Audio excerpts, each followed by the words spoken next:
Ndị Igbo mụrụ nze mmụọ ọzọ, ekele m ụnụ. Akụkọ ụwa nke taa na-abịara gị sitere na Real News Igbo. Dịka taata bụ Wednesday Eke, dịka ọ gbara mkpụrụ ụbọchị 23 nke ọnwa Eprel nke afọ 2025, nke sitere n'ọnụ Maazị Chijioke Nzeribe.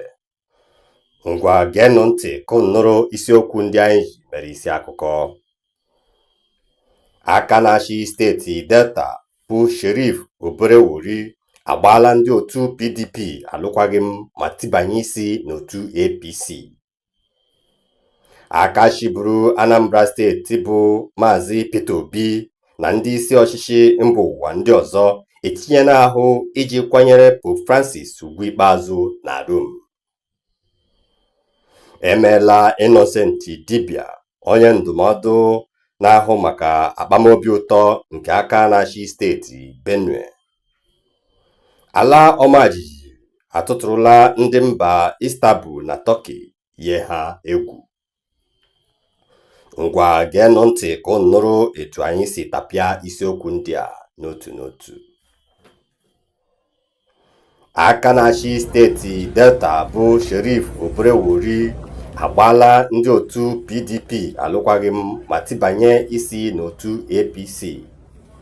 Nke a mere ka ndị isi otu PDP nwere nzukọ riri ihe karịrị awa 6 n'ụlọ gọọmenti steeti dị na Asaba ụbọchị Wednesday, dịka ọ gbara mkpụrụ ụbọchị 23 nke ọnwa Eprel, nke mere ka obi gbaa ndị otu PDP tumba ntaya bụ ka a chọpụtara na aka chịburu steeti Delta bụ Ifeanyi Okowa soro gbaa ndị otu PDP alụkwaghịm. Onye mere ka ọkwa pụta ìhè bụ Sinetọ James Manager, onye nke mere ka amata na ndị otu PDP niile na steeti Delta ga-abanye APC, ọkachasị ndị isi oche n'okpuru ọchịchị ime obodo gọọmenti niile, ndị omeiwu na House of Assembly, nakwa ndị isi ọchịchị PDP na steeti Delta. Ọ kọwara na ọ kwesịghị ekwesị na ha ka ga na-anọ n'ime ụgbọ na-eri mmiri na ụgbọ ndị otu PDP eriela mmiri kemgbe ụtụtụ.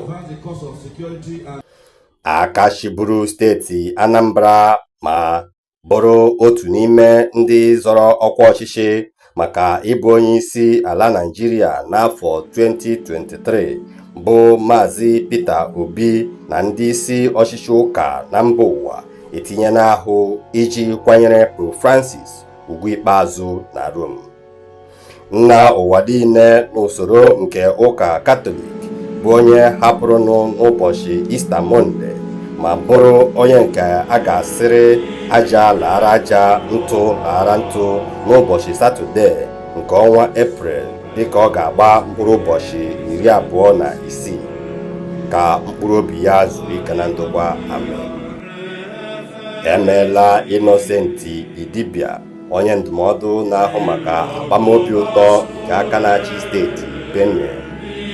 Innocent Dibia, nke a maara dịka Two-Face Dibia, bụ nke aka na-achị Benue steeti bụ Hyacinth Alia kpọkuru n'ụlọ ọrụ gọọmenti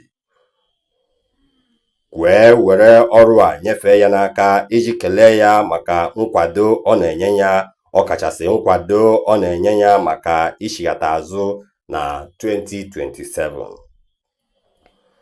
Nke a bụ maka mba ofesi.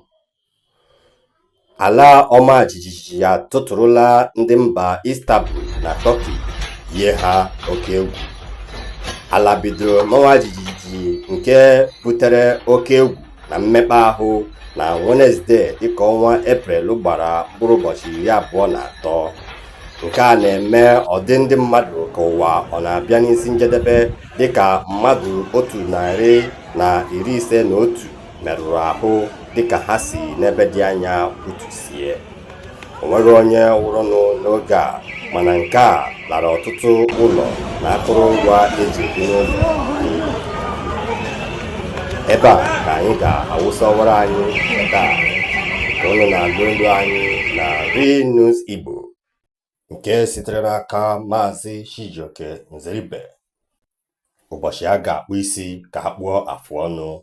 Daalụnụ maka ige ntị. Ige akụkọ ụwa n'asụsụ Igbo ọ ghọrọla gị mmọnwụ lara ụmụ ojii? Mmọnwụ ahụ ọ daala ala nke na ọ gaghịzi ekpe elu ọzọ? Ngwa gaa na Real News Igbo ka ị were ntị gị gbara onwe gị ekeresimesi. Real News Igbo, ị ga-enweta anyị na Facebook, TikTok, X nakwa YouTube. Real News Igbo, asụsụ Igbo ga-adịrịrị.